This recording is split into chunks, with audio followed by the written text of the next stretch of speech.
Nan yon ti quartier pauvre nan Port-au-Prince, te gen yon ti garçon yo te rele Mano. Mi se te fait nan yon kay ki te toujou ap soufri an ba misère.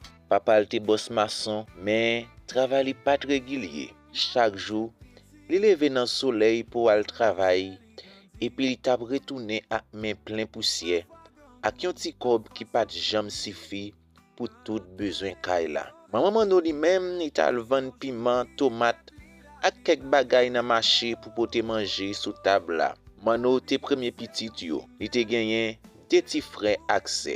Mais li te toujours senti tête li comme yon ti moun ki dwe lever devant toute situation. Depuis Mano petit, Mano te senti misère sous pou li chaque jour. Les lot ti moun tap joué dans la rue, li te rale yon ti livre dans poche li et puis li fait lumière ak yon ti chandelle pour li kali. Li te gen yon kè douce, mais li te fort pour kembe tête li devant la vie. Chaque fois papa l tap joué pour yon erreur qui petit. Petit moins, si ou pas étudier, ou va vin tant que tout vagabond dans la rue ça. C'est comme ça papa te toujours parler avec. Mais Mano te caché derrière pied yon grand moun, li crier dans cachette, mais chaque parole ça yo te vin yon dife qui t'a poussé li pi devant. Li te toujours apprendre kembe rêve li, même les tout l'autre bagay te kon difficile pour li. Dans quartier li, il te gen quelques amis qui te toujours bon côté li. Ti Joe, yon ti garçon qui reme fait blague, mais qui gen kè simple. Li gen Kiki, yon ti fille qui reme partager manger ak Mano. Ak papi, yon grand moun qui te kon parler ak ti moun yo sous la vie. Travail di ak patience. Zami sa yo te fait Mano ri le la vie a tap fel crier, mais yo te bal conseil qui te fel réfléchir. Yon fois ti yo te dit, Mano, yon jou ap sorti nan tout ça, et puis yo pap ka fe honte encore. Mano te kembe parole sa nan ke li. Li konnen la vie gen plan pour li même si li poko we yo. Ah ben, premier l'amour ak humiliation Mano tabral commencer. Le Mano te gen 17 ans, li rencontre yon ti dame ke yo reli Sandra. Sandra te tan kou yon étoile nan mitan la ria, bel ti briller. Souri li te fait moun bliye misère, ak je li te plein yon mystère. Mano tombe nan remen li immédiatement. Li passe inet tan ap gade li nan distance. Li pense sou façon li ta ka fel content. Yon jou, li pran courage, li proche boli pendant li tap chita ak zanmil yo nan la kou yon boutique.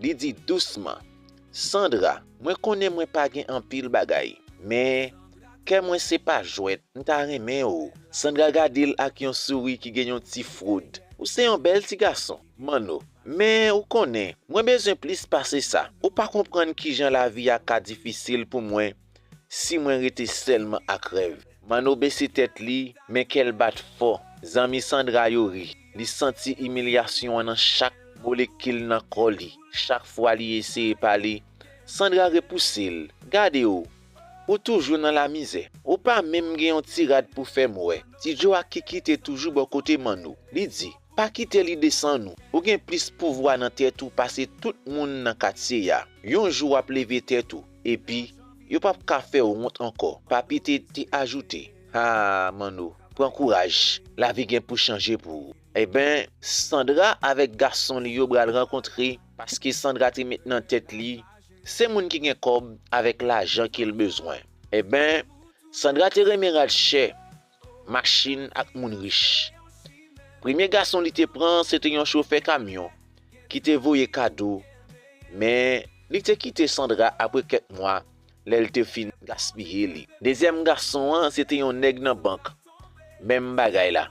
Li prend plaisir ak li et puis li quitte li. Troisième, quatrième, cinquième garçon te passé.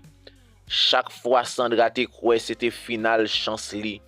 Mais toutefois, yo quitté li. Pendant ça, Mano continue à travailler, li wè douleur Sandra ap mette nan tête li, même Jean te senti douleur nan main li.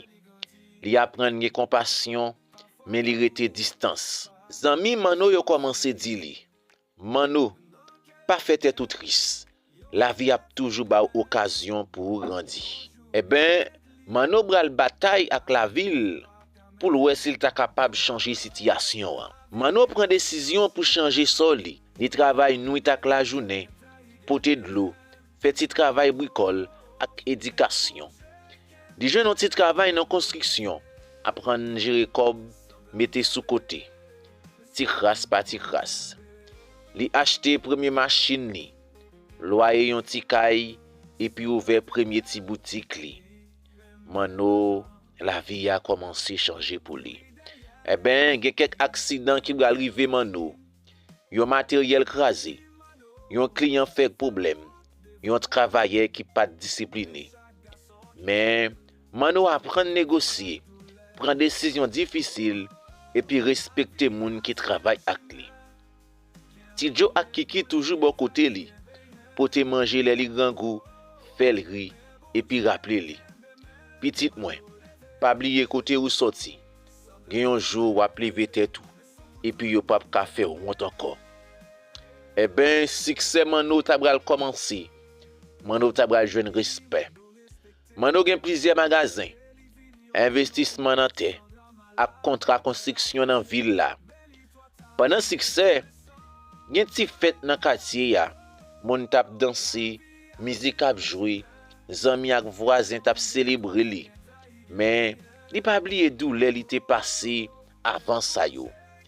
Gen yon accident encore qui bral passé, yon magasin inondé, yon contrat pas marché. Mais mano te toujours joine façon pour li lever tête li. Zami ak voisin yo apprendre admirer li. Travail dit, respect, générosité. Eh ben situation la vie mano te changé. Mano commencé gen respect dans quartier ya. Eh ben quelques années après, les Sandra te ouais débile te pensé c'était bien bon. Yon maladie bral tomber sous Sandra. Sandra pas de jamais pensé si Mano tap levé yon jour dans la ville.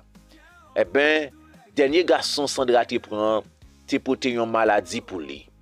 Eh ben, Sandra commencé sentir faiblesse ak tous. Sandra te décidé à l'hôpital. Eh ben, elle a fait test, résultat te tombé, li gen sida. Zami li yo te quitté li. Katia gagne nouvelle là. Sandra songe toute humiliation li te fait Mano. Li tombé dans rimor. Li crié avec la peine. Mais malheureusement, c'était trop tard. Eh ben, te gen yon rencontre qui tabral fait entre Sandra avec Mano, tabral gen pardon qui tabral bayi. Sandra ali ouais Mano, pardonnez-moi. Mano, moi te fait ou mal. Mano gade long, li bral répondre. Moi pardonne ou depuis longtemps. Mais la vie pas facile pour aucun nan nous. Eh ben, Mano bral bali kob pour l'hôpital. Après quelques temps, des jours passés, Sandra bral mourir. Katia triste, moun yo songe leçon la vie ak Mano comme exemple. Respect ak travail dit, puis fort passer tout l'autre bagaille. Eh ben, Mano ta bral marié ak yon fille. Yo fait deux petites. Li montre yo valait l'amour, travail dit ak respect. Katia apprend leçon yo. La misère pas vle di ou dwe vendre nan moun. L'amour, c'est pas seulement belle parole et puis choix ou ka déterminer ça ou. Mano vin symbole espoir, sorti nan misère, traverser douleur, joindre succès ak bâti famille qui fière. A ben dans histoire ça, gen cette leçon que m'vle apprendre nous dans la vie. Leçon 1. Travail dit ak détermination pour te succès. Mano sorti nan misère, li travail, li étudier, li prend chance et finalement li réaliser rêve li. Travail dit toujours gen bon récompense. Numéro 2. Pas quitter humiliation déterminer valeur. Même les Sandra humilier Mano, li pas quitter ça craser l'esprit li. Li utiliser douleur comme force pour avancer. Numéro 3.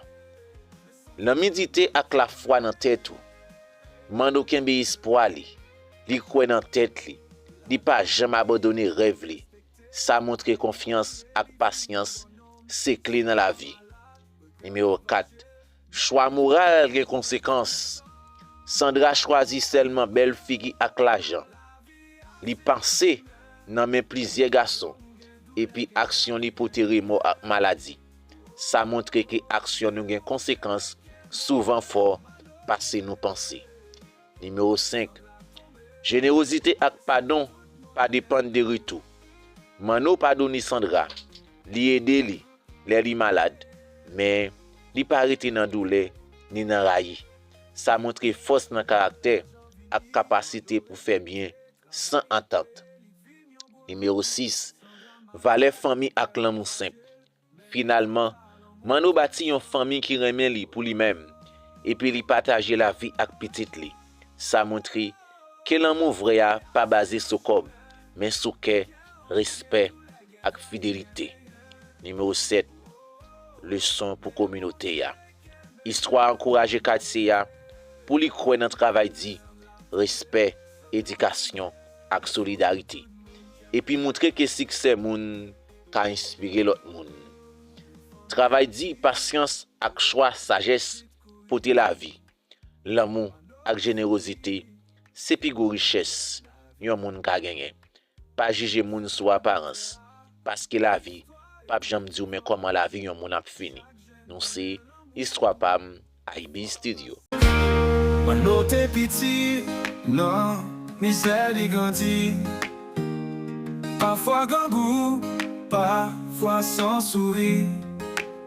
Non qu'elle te guette, yon rêve qui li met. Yon jour li dit tête li, la vie pas permet. Oh, oh, oh, la vie a c'est un chimère. Quel homme de douleur, qu'elle taille, qu'elle baigne.